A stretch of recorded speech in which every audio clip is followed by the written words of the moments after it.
Dilatação superficial e volumétrica. Bom, na aula 2, nós estudamos a dilatação linear, que era uma dimensão só. Só que agora na dilatação superficial, nós vamos ter duas dimensões. É aquela em que predomina a variação em duas dimensões, ou seja, a área. Consideramos uma placa de área inicial A0. Vamos representar assim, a área inicial A0, numa temperatura inicial T0. Ao aumentarmos a temperatura, essa área ela vai sofrer um aumento, um acréscimo da área aqui, olha. Nós teremos aqui, olha, a área inicial, tá vendo? Que era a área que você tinha aqui. Aumentando a temperatura, você passa para uma área maior A.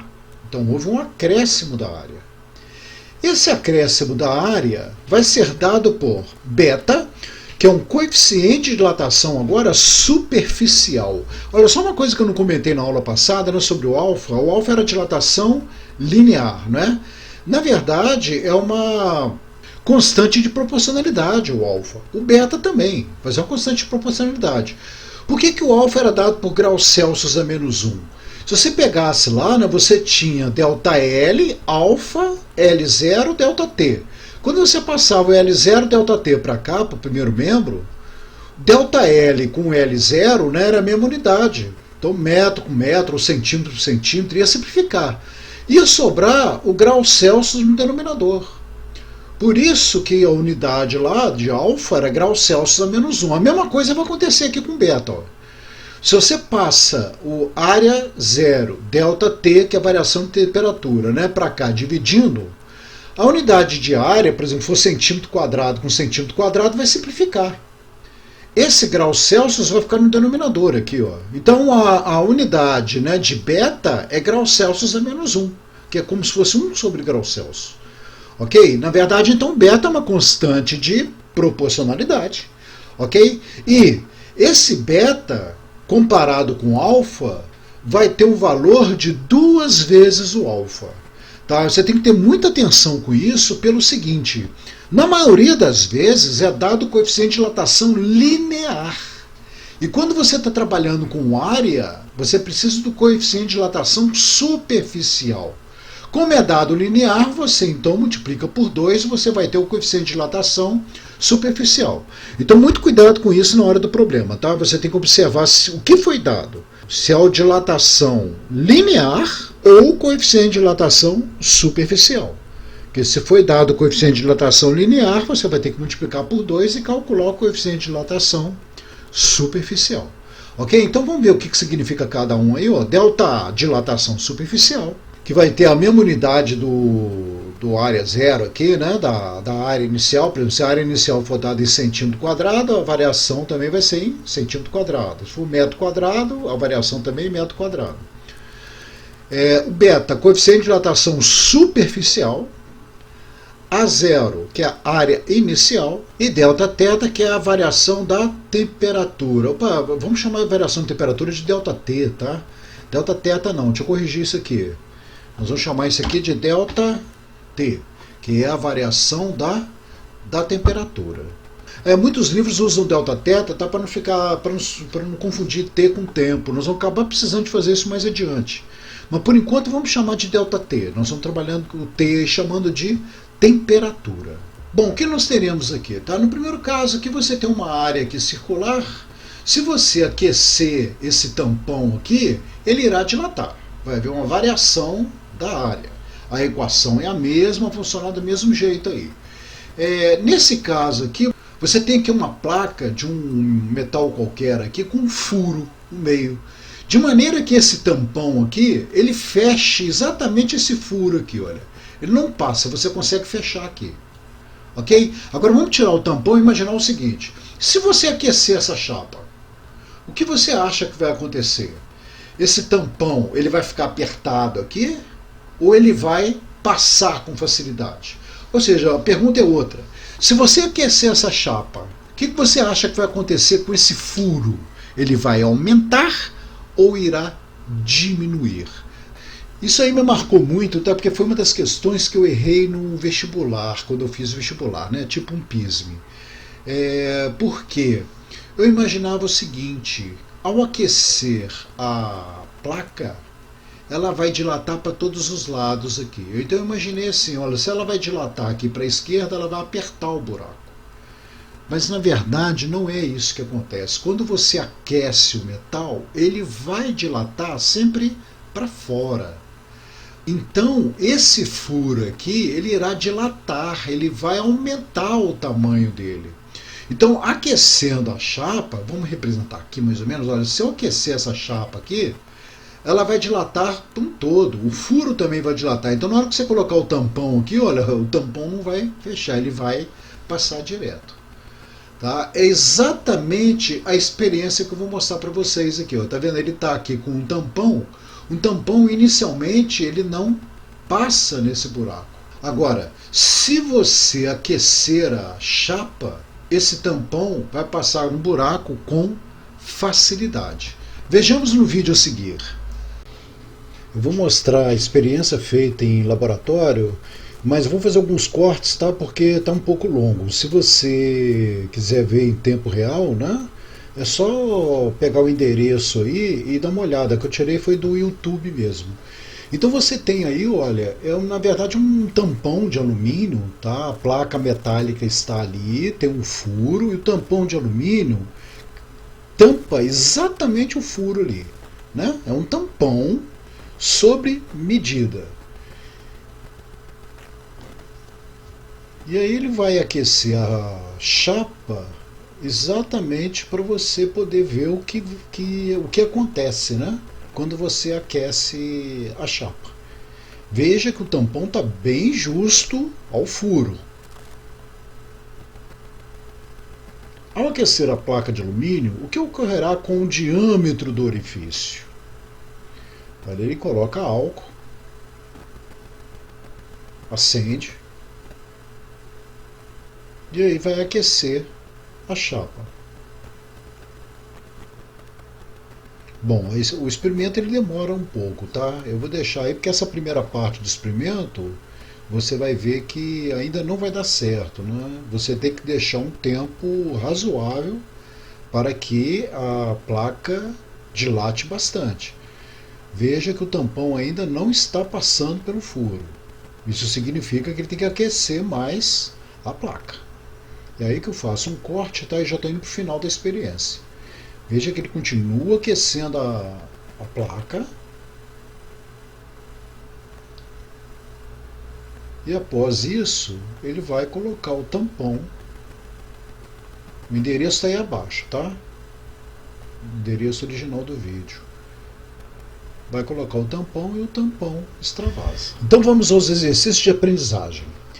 Uma placa retangular de alumínio tem 10 centímetros de largura e 40 centímetros de comprimento. Então, olha, 10 centímetros de largura por 40 centímetros de comprimento, né? 10 vezes 40, 400 centímetros quadrados seria a área dessa placa. Tá? Então vamos para a solução, né? Então nós temos, olha, a área inicial, 10 por 40 centímetros quadrados, que vai dar 400 centímetros quadrados. Isso é uma temperatura de 20 graus Celsius, ou seja, a temperatura inicial, 20 graus Celsius. Essa placa é colocada em um ambiente cuja temperatura é de 50 graus Celsius, então temperatura final, 50. Sabendo que beta do alumínio é igual a 46 vezes 10 a menos 6 graus Celsius a menos 1. Observe que eu já dei o coeficiente de dilatação superficial. Beta, não foi o linear. Muito cuidado aqui que se for dado o linear, você terá que multiplicar por 2. Tá? Então, como já foi dada a superficial, é só manter ela aqui. Calcular. Letra A. A dilatação superficial da placa, ou seja, eu estou querendo aqui a variação da área, delta A. E na letra B, a área da placa nesse ambiente, ou seja, a área final. A área final, né, se você conhece a variação da área, você sabe que essa variação da área vai ser a área final menos a área inicial. E aí, como você já tem a área inicial, é só calcular a área final. Então vamos para a letra A primeiro.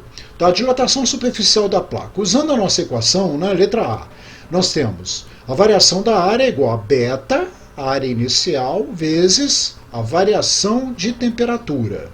Então vamos substituir os valores. O beta, 46 vezes 10 a menos 6, olha, substituir aqui, vezes a área inicial, que é 400. Olha, eu vou colocar em potência de 10 aqui para facilitar os cálculos. Depois eu multiplicar, trabalhar com potência de 10 é mais fácil. Ok? Mas se você tiver dificuldade de trabalhar com potência de 10, você coloca aqui 400, tudo bem. Vezes a variação de temperatura. Olha, qual a variação de temperatura?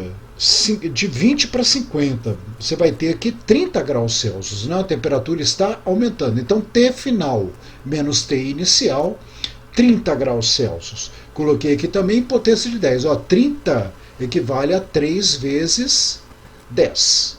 Agora, fazendo esse cálculo, 4 vezes 3, 12. 12 vezes 46 vai dar 552. 10 a menos 6 vezes 10 a 2, 10 a menos 4. 10 a menos 4 vezes 10 a 1, 10 a menos 3. Coloquei aqui, centímetros quadrados. Essa vai ser a resposta, né? O ideal é você colocar a vírgula aqui depois da primeira casa significativa aqui, né? Seria 5,52 vezes 10 a menos 1, né? Você já teria andado 2 casas. Ou então colocar a resposta direto, 0,552 centímetros quadrados. Ok?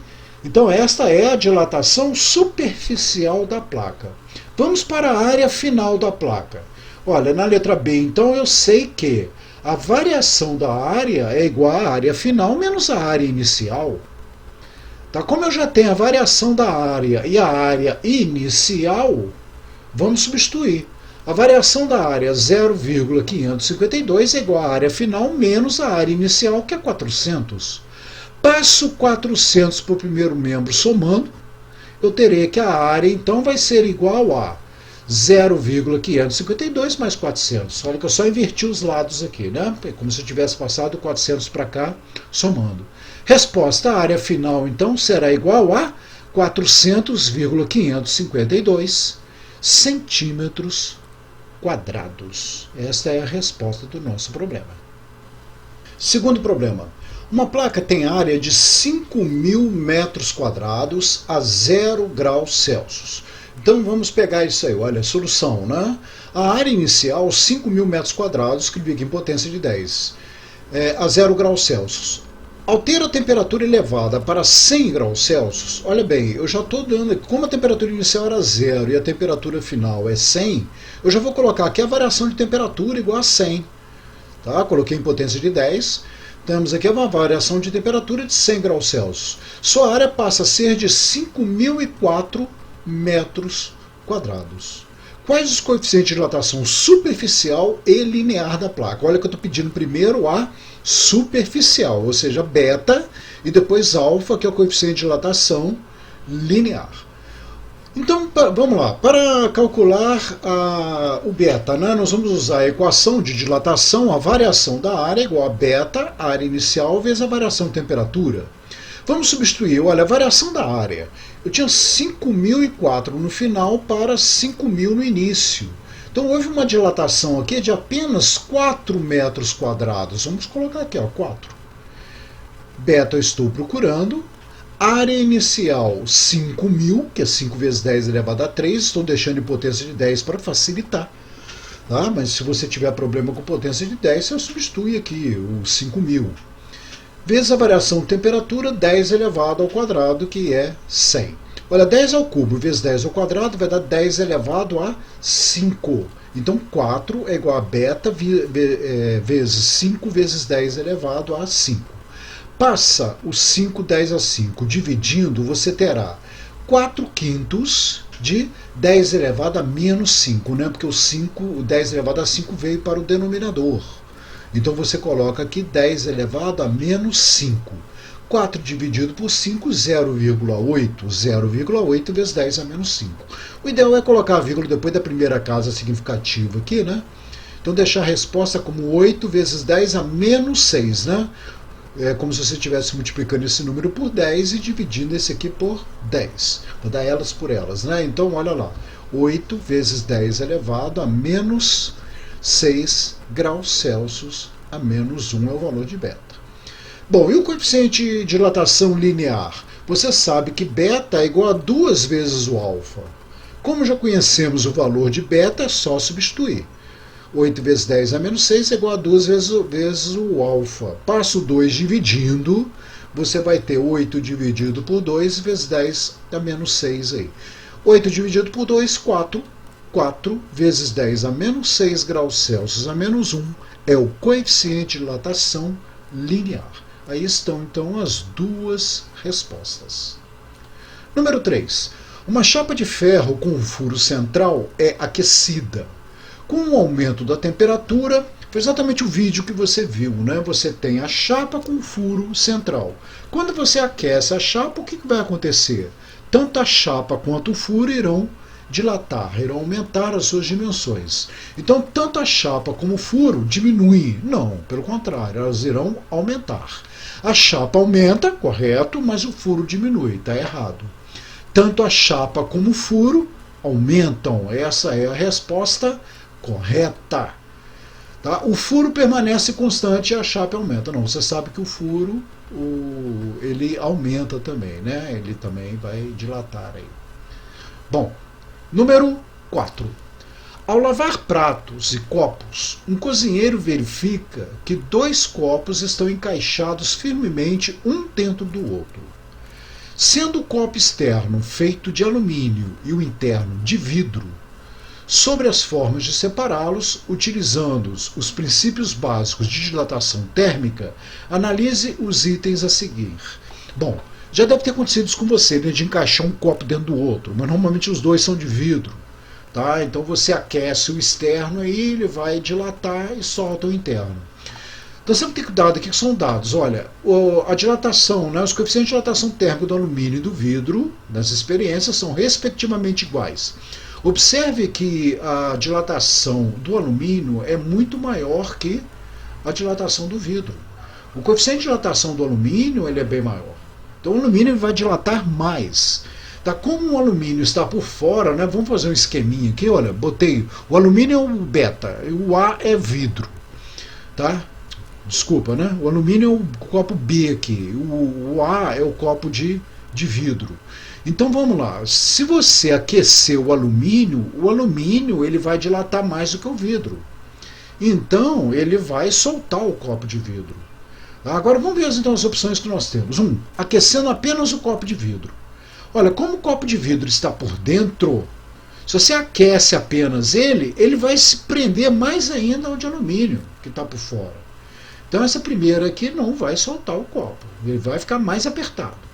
2. Esfriando apenas o copo de alumínio. Olha, temperatura normal, se você esfria o copo de alumínio que está externo, ele vai apertar mais o copo de vidro. Então vai ficar mais difícil de você soltar os dois. 3. Aquecendo ambos. Sim, se você aquece ambos, o alumínio que está por fora não dilata mais? Então ele vai soltar o copo de vidro. Essa é uma maneira, você aquecer ambos os copos. Tá? Agora, o ideal seria aquecer só o de alumínio, né? Que ia soltar mais rápido. E 4. Esfriando ambos. Olha, se você esfria ambos, vai apertar mais ainda, porque o alumínio movimenta mais do que o de vidro.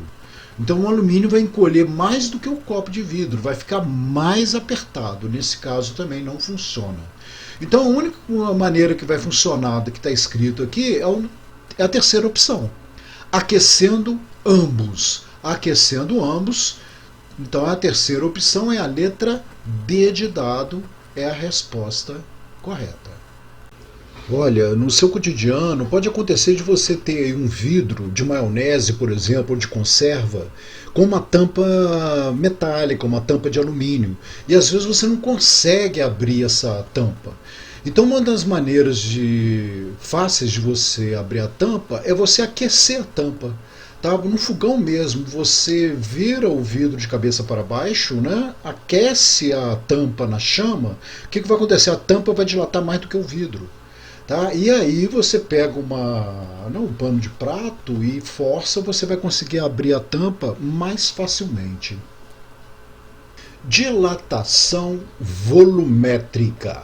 Bom, agora nós vamos trabalhar com volume, né? É aquela em que ocorre quando existe variação das três dimensões de um corpo: comprimento, largura e espessura. Então, olha, eu coloquei aqui, olha, um cubo, tá, com volume inicial e temperatura inicial.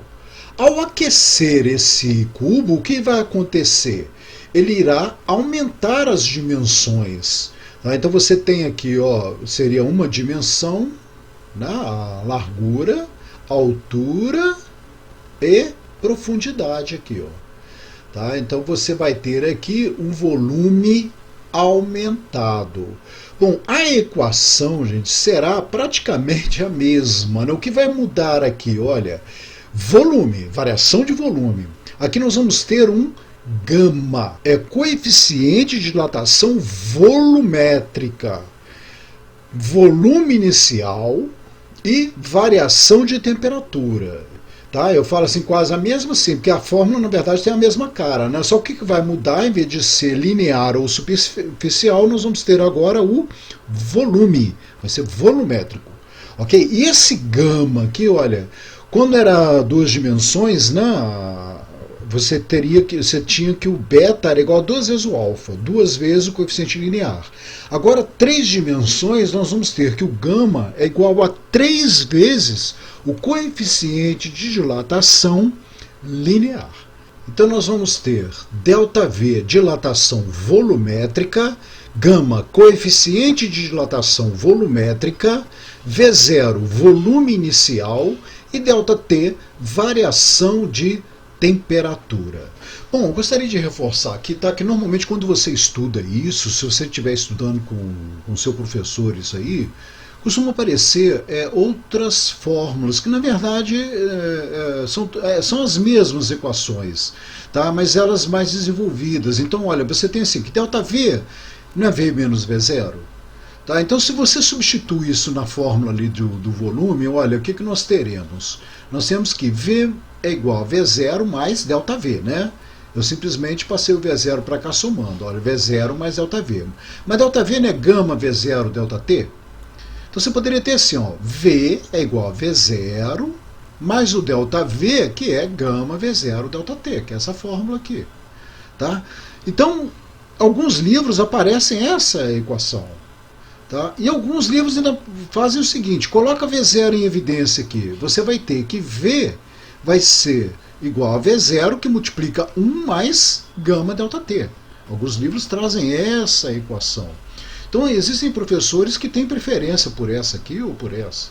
Tá? O que eu estou fazendo? Eu simplesmente calculo ΔV e depois jogo. ΔV é V menos V0. Tá? Para calcular aí o volume final. Tá? Isso vai acontecer a mesma coisa na fórmula linear, né? Que na fórmula linear, ó, você vai ter que, da mesma maneira aqui, tá? Na fórmula linear você, ΔL seria L menos L0. Então o L seria igual a L0 mais ΔL. Aí você tem aqui, ó, L0 mais o ΔL, que é alfa L0 ΔT. Colocando o L0 em evidência, você tem essa equação aqui, ó, L0 que multiplica 1 mais alfa ΔT. Tá? Você pode ter mais, então, essas duas aqui diferentes. Na forma superficial, a área seria igual à área inicial mais a variação da área, que é beta, área 0, ΔT. Se colocando a área inicial em evidência, você pode ter essa equação aqui, ó, área inicial que multiplica 1 mais gama ΔT. Tá? Então, opa, a área aqui é beta, né? Desculpa, aqui é beta. Beta, ΔT. Agora vamos à relação entre beta e gama. Você sabe que beta é igual a 2 vezes alfa. Então a alfa é igual a beta dividido por 2. E que o gama é 3 vezes alfa. Então o alfa é igual a gama dividido por 3. Mas alfa não é igual a alfa. Então você terá que beta sobre 2 é igual a gama sobre 3. Essa é a relação entre beta e gama. Fácil de demonstrar, né? Bom, agora a experiência seria a seguinte, olha, você tem aqui um anel, né, de alumínio com um furo no meio, tá vendo? E uma esfera de alumínio, um ferro, tá? Poderia ser ferro, ferro, alumínio, alumínio aqui. E essa esfera não passa no buraco. Então como é que você poderia fazer essa esfera passar no buraco? Então, olha, tem duas maneiras. Ou você esfria a esfera, né, porque ela vai encolher e poderia passar no buraco. Ou então você aquece o anel de alumínio, aqui, não vamos falar alumínio, tá? Você aquece o anel de alumínio, porque aí vai dilatar o buraco, ele vai aumentar e a esfera vai passar. Tá? Então esse é um experimento de laboratório, que normalmente os laboratórios têm, né? Você tem um experimento em que a esfera, ela passa facilmente, por exemplo, no anel, tá? No buraco que tem aqui. Mas se você aquece essa esfera, ela vai dilatar, então ela não vai passar no buraco. Bom, isso aí, anel de Gravesande.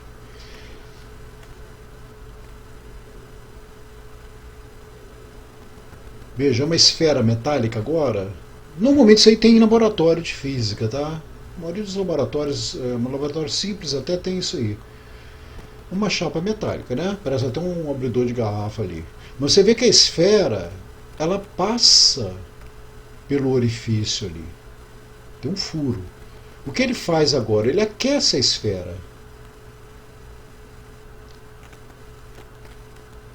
Aquecendo a esfera, quando ele for colocar lá no furo outra vez, a esfera não passa mais.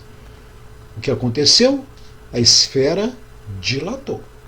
Tá? Agora, se você tem uma esfera mais dilatada, a esfera não, automaticamente ela não passaria ali no furo, né? Porque ela vai estar mais dilatada do que o furo. O que você teria que fazer para a esfera passar pelo furo? Ou deixar a esfera esfriar ou aquecer o furo, tá vendo? Ele está aquecendo agora a haste. Aquecendo a haste, a esfera vai passar, porque aí o furo vai aumentar as dimensões. Os direitos autorais estão aí, tá? Não fui eu que fiz o vídeo. Vamos aos exercícios. Um recipiente de vidro tem capacidade de 600 centímetros cúbicos. Bom, vamos começar a desenvolver aqui, ó, a solução. A capacidade, né? Então o volume inicial equivale a 600 centímetros cúbicos. Olha, escrevendo em potência de 10 aqui. 6 vezes 10 elevado ao quadrado. Há uma temperatura, que seria a temperatura inicial, de 15 graus Celsius. Sabendo-se que alfa do vidro, olha bem que é alfa, hein? O alfa é coeficiente de dilatação linear do vidro. O coeficiente de dilatação linear do vidro equivale a 27 vezes 10 a menos 6 graus Celsius a menos 1. Determine a capacidade desse recipiente a 25 graus Celsius. Quer dizer, eu estou querendo qual é o volume final, que é a capacidade dele, quando ele atingir uma temperatura de 25 graus Celsius. Quer dizer, ele vai dilatar, né? Então, olha, para chegar a esse volume, eu sei que a variação do volume é dada por gama V0 delta T. Só que eu dei alfa, eu não dei o gama. Tá? Eu sei que o gama equivale a 3 vezes o alfa.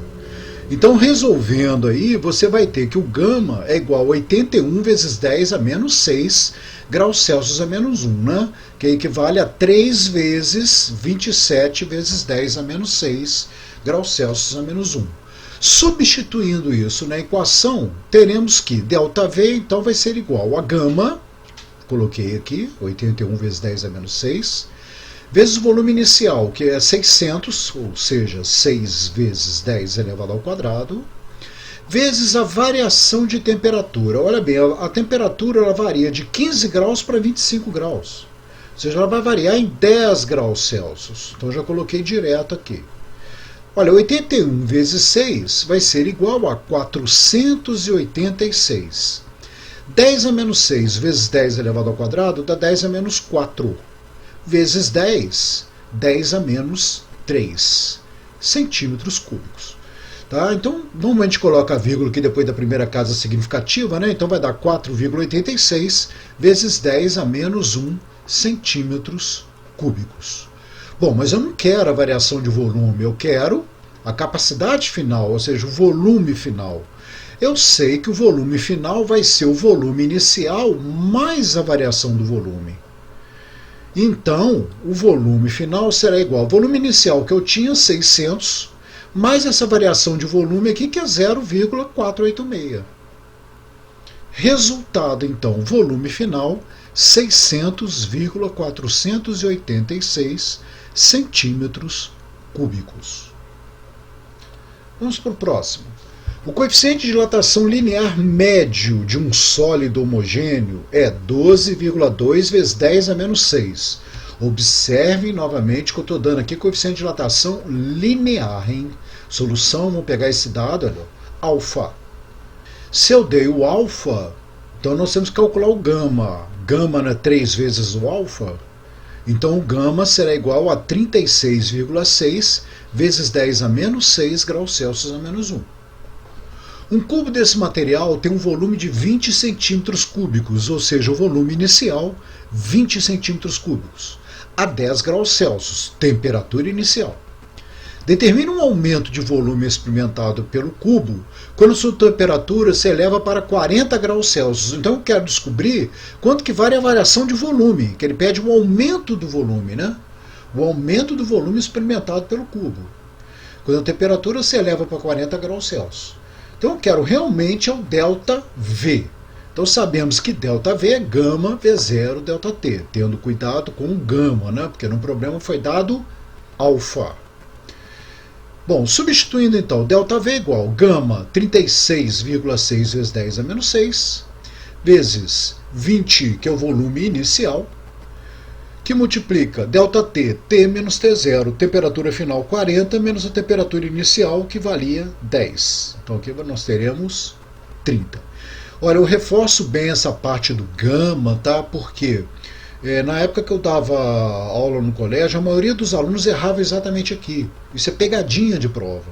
Normalmente o professor dá alfa, coeficiente de dilatação linear. Tá? E na fórmula, o aluno vem e joga a fórmula direta aqui, joga o valor de alfa aqui, e vai errar o problema. Bom, então, acabando de fazer os cálculos aí, né, o que nós teremos? Que ΔV vai ser igual, repetir aqui, 36,6 vezes 10 a menos 6, vezes 20, 40 menos 10, 30. Fazendo a conta aqui, ó, 3 vezes 2, 6, isso aqui vai dar 600, 600 vezes 36,6. Na verdade, eu coloquei aqui o 600 primeiro, 36,6 vezes 10 a menos 6 vezes os 600. 36,6 vezes 6 dará 219,6. 10 a menos 6 vezes 10 a 2, 10 a menos 4. Tá? Olha, colocando a vírgula aqui depois da primeira casa significativa, nós teremos o seguinte, 2,196, né? O menos 4 aqui, olha, vai ser, né? Menos 3 menos 2, vezes 10 a menos 2. Tá? Esse então é a variação do volume quando o corpo sofre esse aquecimento. Olha, para a resposta, né, eu coloquei 3 casas significativas. Tá? Então, olha, a terceira casa, né, quando você pega 3 casas significativas, a terceira casa já é a duvidosa. Né? Então, olha só, essa casa é a duvidosa. Como aqui passou de 5, eu arredondei aqui para cima, né? Então isso aqui vai ficar 2 vezes 10 a menos 2 centímetros cúbicos. Um tanque contém 10.000 litros de combustível, álcool mais gasolina a 30 graus Celsius. Então vamos começar. Solução. Volume inicial, 10.000 litros. Temperatura inicial, 30 graus Celsius. Com uma proporção de 20% de álcool. Ou seja, 20% desses 10.000 litros, álcool. 20% de 10.000 dará 2.000 litros. Então nós temos 2.000 litros de álcool e o restante de gasolina, né? Então o volume da gasolina vai ser de 8.000 litros. A temperatura do combustível baixa para 20 graus Celsius. Então agora, olha, em vez de um aquecimento, nós teremos um abaixamento de temperatura. Considere o coeficiente de dilatação volumétrica do combustível. Olha que aqui eu não estou dando linear, tá vendo? Eu já estou dando volumétrica. Equivale a 1,1 vezes 10 a menos 3 graus Celsius a menos 1. Quantos litros de álcool existem a 30 graus Celsius? E quantos litros de combustível existem a 20 graus Celsius? Bom, Primeiro observe o seguinte, 30 graus Celsius são os dados iniciais aqui, olha. Quantos litros de álcool existem? Já foi até calculado aqui, olha. O volume de álcool não era 20% de 10 mil? 2 mil litros? Vamos calcular, né? Olha, já foi calculado. O volume inicial do álcool, então, é 20% de 10 mil. Tá? 20% de 10 mil equivalem a 2 mil litros de álcool. Agora, quantos litros de combustível existem a 20 graus Celsius? Note que o coeficiente de dilatação volumétrica do combustível aqui é 1,1 vezes 10 a menos 3. Isso é da mistura. Eu não estou falando que é do álcool ou da gasolina. Isso aqui já é o gama da mistura. Então, quantos litros de combustível existem a 20 graus Celsius? Vamos calcular usando a equação da variação volumétrica. ΔV igual a gama V0 ΔT. Então, ΔV, coeficiente de dilatação volumétrica do combustível, volume inicial do combustível, 10 mil, que é 10 a 4, que multiplica a variação de temperatura, olha, a temperatura final menos a inicial, está vendo? Houve um abaixamento. Nós teremos aqui, olha, menos 10, que é 20 menos 30. Então, desenvolvendo isso aí, nós teremos 1,1, 10 a menos 3 vezes 10 a 4, aqui não vai dar 10 elevado a 1? 1,1 vezes 10 elevado a 1, 11. 20 menos 30, menos 10. 11 vezes menos 10, menos 110 litros. Olha bem, aqui eu calculei a variação de volume. Ou seja, houve uma perda, né? Porque na verdade o líquido encolheu, né? Porque esfriou. Então o combustível encolheu. Tá? A massa de combustível é a mesma, mas o volume diminuiu, aumentou a densidade do combustível. Como eu quero saber quantos litros de combustível existem, variação de volume não é volume final menos volume inicial?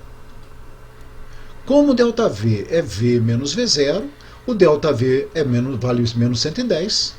Tá? Isso é igual ao volume final menos o volume inicial, que era 10 mil litros. Olha, passo 10 mil litros somando, você vai ter 10 mil menos 110. Resposta, volume final, 9.890 litros de combustível. Esse capítulo termina por aqui.